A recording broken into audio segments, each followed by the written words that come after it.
नहीं माँ, मैंने आपको कहा ना मुझे शादी नहीं करनी है। आप क्यों मुझे बार बार लड़कों की फोटो दिखाती हो?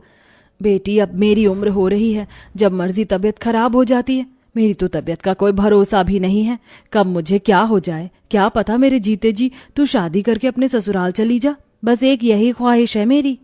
ये सुनते ही आनंदी की आंखों में आंसू आ जाते हैं और वो अपनी माँ से कहती है, माँ, आज तो आपने ये बात कह दी, लेकिन आज के बाद ऐसी बात दोबारा अपनी जुबान पर कभी मत लेकर आना। मैं नहीं चाहती कि आप फिर से ऐसा कभी कुछ कहो।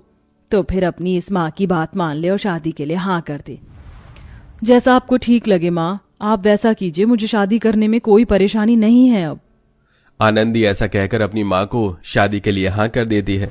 सावित्री बहुत खुश होती है और अपनी बेटी के लिए लड़का ढूंढना शुरू कर देती है। ऐसे ही कई दिनों के बाद काफी लड़के रिजेक्ट करके उसे एक लड़का समझ आता है। वो उस लड़के और उसकी माँ को अपने घर पर बात करने के लिए बुलाती है। देखिए, मैंने बहुत प्यार प्रेम से अपनी बेटी को पाल पोस कर इतना बड़ा किया है।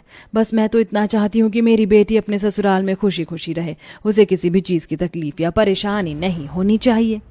अरे बहन, परेशान क्यों होती हो? जैसे मेरी बड़ी बहू है वैसे ही मेरे लिए मेरे छोटे की बहू होगी। मैं अपनी बहू को बेटी बनाकर रखती हूँ, ना कि बहू।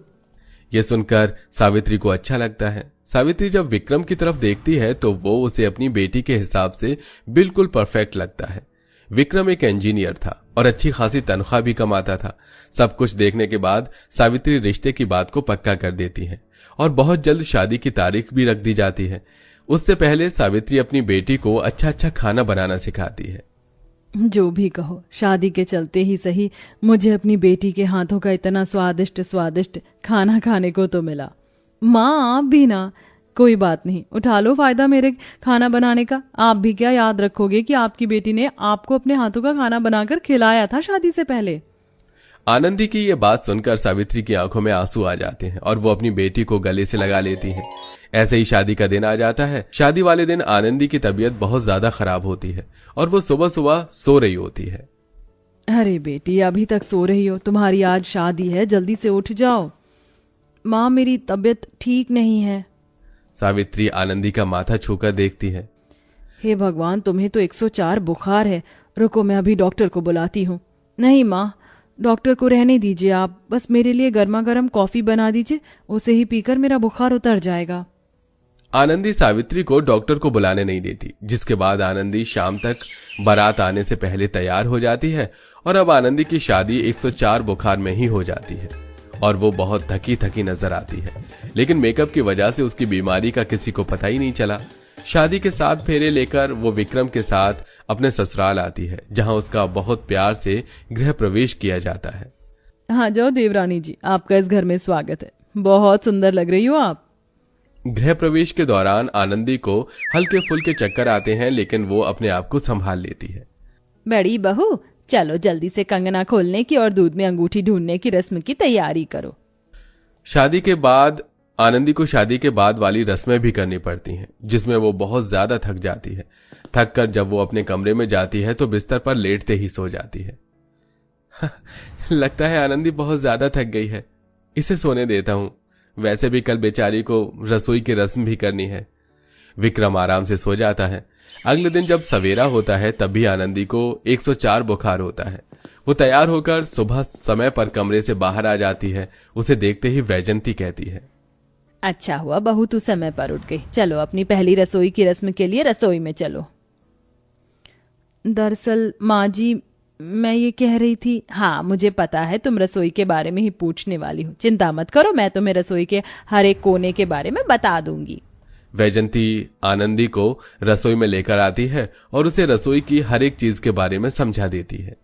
बहू, अगर कोई मदद चाहिए हो तो मुझे बता देना। मैं फिलहाल अपने कमरे में जा रही हूँ। तुम पहले मीठे में बना लेना और उसके बाद सभी के लिए नाश्ता और खाना बना लेना। अब बेचारी आनंदी को 104 बुखार में इतना सब कुछ बनाना था। वो चुपचाप बुखार में भी खाना बनाना शुरू कर देती है। उसे 104 बुखार में ठंड भी बहुत लगती है, लेकिन फिर भी वो हिम्मत जुटाकर खाना बनाती रहती है। चलो, मीठे में हलवा बन गया और खाने में सभी के लिए पनीर पूरी की सब्जी बन गई। साथ में मैं थोड़ा सा रायता भी बना ही लिया। पता नहीं ससुराल वालों को कैसा लगेगा। तभी बाहर से आवाज आती है, अरे आनंदी बहू, अभी तक खाना नहीं बनाया है क्या? सब लोग यहाँ नाश्ते के इंतजार में बैठे हुए हैं। अभी लेकर आ रही हूँ माँ जी। आनंदी एक के बाद एक इतना सारा खाना टेबल पर लगा देती है और उसकी जेठानी उषा अपनी कुर्सी से जरा भी नहीं हिलती, जिसकी वजह से सारे काम आनंदी को ही करने पड़ते हैं। खाना बहुत स्वादिष्ट बना होता है, जिसके चलते घर में सभी लोग आनंदी की तारीफ करने लगते हैं। क्या बात है बहू, तेरे हाथों में तो जादू है, तू बहुत अच्छा खाना बनाती है। जेठानी जी ने खाना तो सच में लाजवाब बनाया है। हाँ, खाना सच में बहुत अच्छा बना है। सब लोग आनंदी को उसका नेक देते हैं, जिसके बाद आनंदी थोड़ी देर आराम करने के लिए कमरे में चली जाती है। वो 104 बुखार में बिना दवाई लिए बिस्तर में लेट जाती है, क्योंकि सुबह ही विक्रम अपने ऑफिस निकल गया था। अब वो अपनी बीमारी के लिए किसको बताती। जब शाम को विक्रम ऑफिस से वापस आता है तो वो कमरे में आनंदी को लेटे देखता है। अरे क्या हुआ, अभी तक सो रही हो, शाम हो गई है। आनंदी की थकी हुई शक्ल देखकर विक्रम को समझ आ जाता है जैसे उसकी तबीयत खराब है। अरे ये क्या, तुम्हारी तो तबीयत खराब है, क्या हुआ तुम्हें? मुझे बुखार है शायद। तुम्हें तो बहुत तेज बुखार है, रुको मैं थर्मामीटर से देखता हूं। विक्रम थर्मामीटर लगाकर देखता है तो आनंदी को 104 बुखार आता है। अरे तुम्हें तो 104 बुखार है, चलो मैं तुम्हें दवाई दिलवा कर लाता हूं। विक्रम आनंदी को दवाई दिलाने के लिए ले जा रहा होता है, लेकिन तभी वैजंती उसे रोक देती है। वाह बेटा, अभी शादी को 1 हफ्ता भी नहीं हुआ और तुम अभी से बाहर ले जाने लगे बहू को। सुनो, बहू को अभी कहीं मत लेकर जाओ, उसे खाना बनाना है।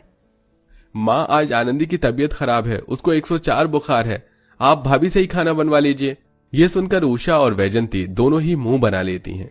ये लो जी, आए हुए अभी 2 दिन नहीं हुए और इन्होंने बीमारी के बहाने बनाने शुरू कर दिए। ऐसे तो मैंने भी नहीं किया था। नहीं बेटा नहीं, बुखार ही तो है, ये तो दवाई से उतर जाएगा। लेकिन आनंदी खाना बहुत स्वादिष्ट बनाती है, हम सबको तो उसी के हाथों का खाना खाना है। वैजंती के कहने पर आनंदी विक्रम से कहती है, चलिए कोई बात नहीं, मैं पहले सभी के लिए खाना बना लेती हूँ। आनंदी रसोई में जाकर सभी के लिए खाना बनाने लगती है। तो यहाँ पर वैजंती और उषा दोनों खाने की लिस्ट लेकर आ जाती हैं। बहू, आज भरवा करेले बना लेना और साथ में सलाद और रायता भी।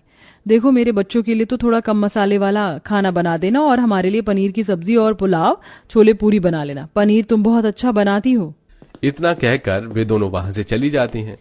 यहाँ मेरी इतनी तबीयत खराब है और मेरी सास जेठानी दोनों खाने की फरमाइश कर रही हैं।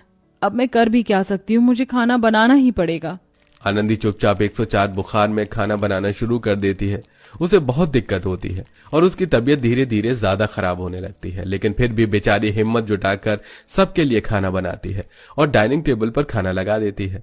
अब ऐसा रोजाना चलने लगता है। रोजाना ही बेचारी आनंदी 104 बुखार में सभी के लिए खाना बनाती है, लेकिन एक दिन अचानक से वो रसोई में खाना बनाते बनाते बेहोश हो जाती है। अरे देवरानी जी, ये क्या? देवरानी जी तो बेहोश हो गई। माँ जी, कहाँ हो आप? विक्रम, जल्दी से यहाँ पर आओ। सारा परिवार रसोई में इकट्ठा हो जाता है। विक्रम किसी तरह आनंदी को सहारा लगाकर उठाता है और उसे अस्पताल लेकर जाता है, जहां डॉक्टर उसका चेकअप करने के बाद कहते हैं, मरीज को टाइफाइड हो गया है, कई दिनों से इन्हें बुखार था, आप लोगों की लापरवाही की वजह से टाइफाइड बहुत ज्यादा बढ़ गया है। हाँ, इन्हें 104 बुखार था, लेकिन मुझे लगा था कि माँ ने मेरी पत्नी को दवाई दिला दी होगी। डॉक्टर साहब, मेरी पत्नी का इलाज कीजिए, उसे पहले की तरह ही ठीक कर दीजिए। डॉक्टर की बात सुनकर उषा और वैजंती को अपनी गलती का एहसास होता है। डॉक्टर साहब, हम सभी से बहुत बड़ी भूल हो गई, लेकिन अब हम ऐसी गलती दोबारा नहीं करेंगे। आप बस हमारी बहू को किसी भी तरह पहले की तरह ठीक कर दीजिए। इलाज शुरू हो गया है, कुछ दिनों में आपकी बहू ठीक हो जाएंगी, आप परेशान मत होइए। टाइफाइड में आनंदी की हालत बहुत ज्यादा बुरी हो जाती है, लेकिन इलाज के दौरान उसका बुखार उतर जाता है और वो नॉर्मल हो जाती है। जब वो वापस अस्पताल से ससुराल आती है तो अब उसकी जेठानी और सास आगे से सारे काम करके रखती हैं और उसे ज्यादा काम नहीं करवाती, जिसके चलते आनंदी अपने ससुराल में अब खुशी खुशी रहने लगती है। क्या आपको भी बुखार में घर का सारा काम करना पड़ता है? कमेंट करके बताइएगा।